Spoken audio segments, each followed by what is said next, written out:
Bismillahirrahmanirrahim. Assalamualaikum warahmatullahi wabarakatuh. Waalaikumsalam warahmatullahi wabarakatuh. Ibu-ibu yang lain siapin ya pertanyaan ya. Ya.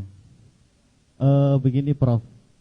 Saya pernah menemui beberapa kalangan yang mengatakan bahwa di dalam kitab Ihya Ulumuddin itu karya Imam Al-Ghazali banyak sekali ditemukan hadis-hadis yang dhaif bahkan palsu katanya begitu.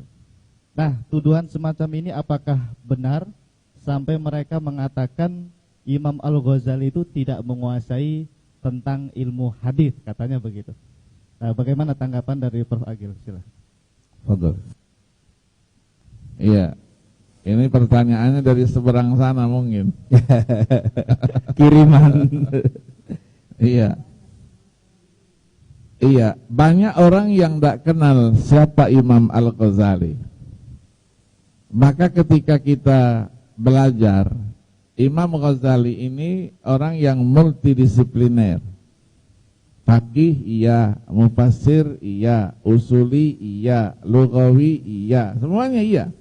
Sufi iya. Ada semua. Jadi kita dulu dididik ketika mempelajari mazhab terutama, itu syajaratul mazhabnya harus dikuasai dulu. Buku itu dari mananya itu. Ya. Nah, Imam Al-Ghazali ini dikenal dia masuk dalam kelompok Thariqatul Mutakallimin. Kalau dalam usul fikih itu. Ya, bersama gurunya Imam Al-Haramain Abdul Ma'ali Abdul Malik, ya, Al-Juwaini, kemudian Imam Ghazali. Imam Ghazali ini bukunya 3, usul fikihnya Mustasfa, Al-Mankhul, Syifa Al-Ghalil. Ya, orang taunya Mustasfa aja, padahal 3 bukunya. Ya, nah saya juga pernah mendengar itu, mendengar langsung di Trans 7. Trans 7 ada namanya acara hari Sabtu pagi Khazanah. Ya. Saya salah satunya juga tuh Prof tuh. Nah, yang dulu ya. Lain lagi ya. Khazanah. Saya enggak tahu, anaknya saya enggak kenal. Jadi pagi itu bercerita siapa Imam Al-Ghazali. Cerita panjang dia. Imam Ghazali seorang pemikir, seorang ini. Di kesimpulannya, ini yang menyakitkan hati. Saya mahasiswa saya suruh cari oleh anak itu. Dia bilang Imam Ghazali itu hebat, seorang pemikir ulung yang bisa menyelesaikan beberapa permasalahan pada masanya. Kekurangannya satu, tidak mengerti Al-Quran dan As-Sunnah. Masya Allah. Tidak mengerti Al-Quran dan As-Sunnah. Kurang ajar enggak itu? Kurang ajar. Sopan itu harusnya. Tapi untuk orang yang di seberang biasa itu. Iya. Biasa. Dan bahkan dia tuduh hadis-hadis yang ada dalam Ihya Ulumuddin itu semuanya hadis-hadis lemah dan bahkan palsu. Terus apa gunanya? Ya, Al-Iraqi itu mentakhrij hadisnya itu. Ya, Hamlul Asfar apa Al-Asfar fi takhrij ma fil ahya'i minal athar. Itu ada takhrijnya. Imam Al-Ghazali ini dia ketika mempelajari berbagai disiplin ilmu termasuk ilmu kalam apa, dia katakan ini semuanya bohong, termasuk filsafat. Ditulis Tahafutul Falasifah Al-Munqidhu binad Dhalal. Karena panca indera ini banyak bohongnya kata. Mata bohong. Di mana bohongnya? Diambil ya kayu yang panjang, diletakkannya di air. Iya. Begitu air itu bergelombang, kayu itu tadi tidak lurus lagi, dia bengkok. Goyang juga. Ya, Kalau begitu saya ingin mencari apa? Ini ilmu. Tapi saya ingin mencari namanya al-ma'rifah. Maka dia khalwat, Berkhalwat. dia uzlah. Uzlahnya 6 tahun. 6 tahun tidak mau bertemu dengan orang. Uzlah, dia ingin mencari ilmu yang sebenarnya itu apa. Akhirnya dia temukan. Itulah yang disebut dengan istilah cahaya. Zalikan nur, katanya, huwa miftahu kulli syai'. Aku temukan cahaya itu, dialah kunci segala sesuatu. Maka Imam Al-Ghazali di dalam biografinya itu menulis hadis-hadis Ihya, menulis itu.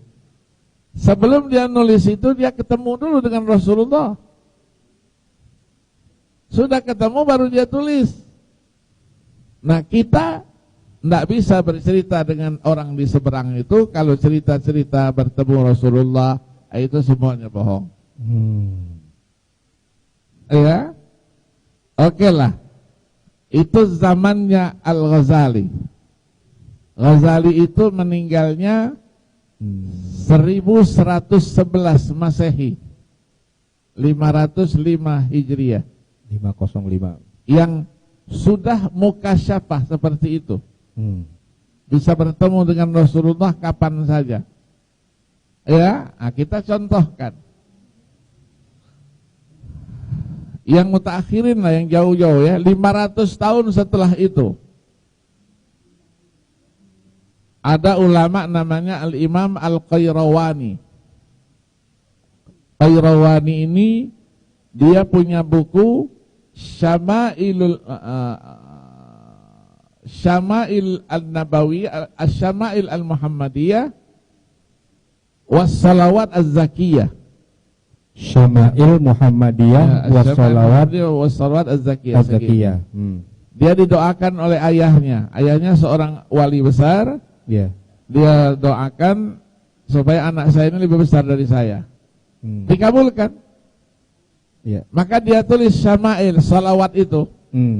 Salawat itu dia tulis setelah Rasulullah berada di depan dia. Jadi tawassul dia, Rasulullah ada di depan dia, baru dia tulis salawatnya.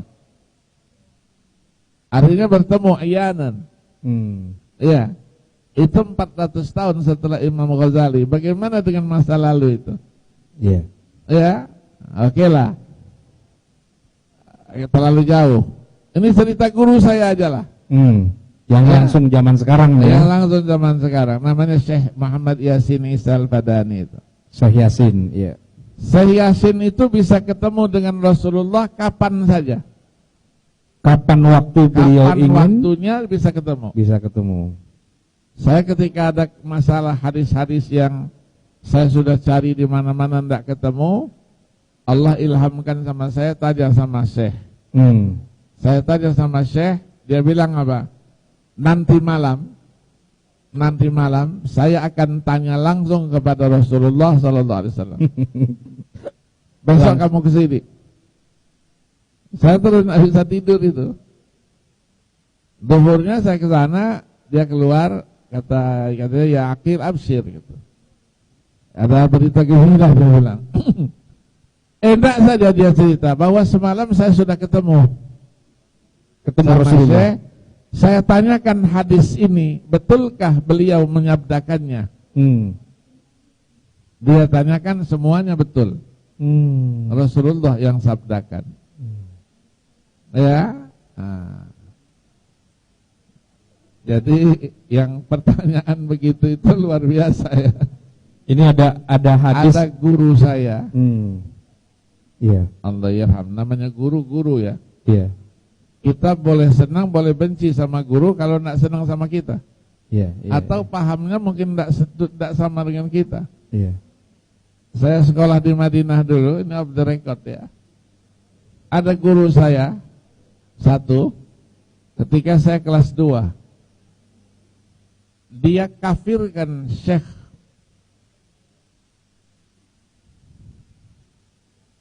Abdul Qadir Jailani. Dia caci maki habis yang namanya Imam Al-Ghazali. Man huwa Al-Ghazali? Man huwa? Man laqabahu bihujjatil Islam? Ma'anna akthar al-ahadis fil ihya wala kulluha dha'ifah bal mawdu'ah. Man? Saya di depan di Madinah itu kalau pinter duduknya di depan. Mumtazin ya. Mumtazin di depan ya. Nah, yang bego-bego di belakang.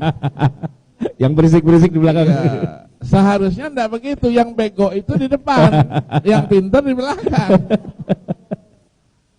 Saya terus tanya, saya terus kipasin salah seorang teman saya, Allah yarham. Meninggal 2 tahun yang lalu ketika saya di Mina. Ya, namanya Ahmad.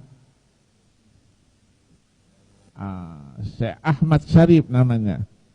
Yang orang Syria itu ya? Ahmad Syarif, orang Syria. Iya, iya. Jadi Ahmad ini sama-sama kita sering maulid, sering apalah, NU lah. NU lah ya. NU Syria. Saya kipasi dia.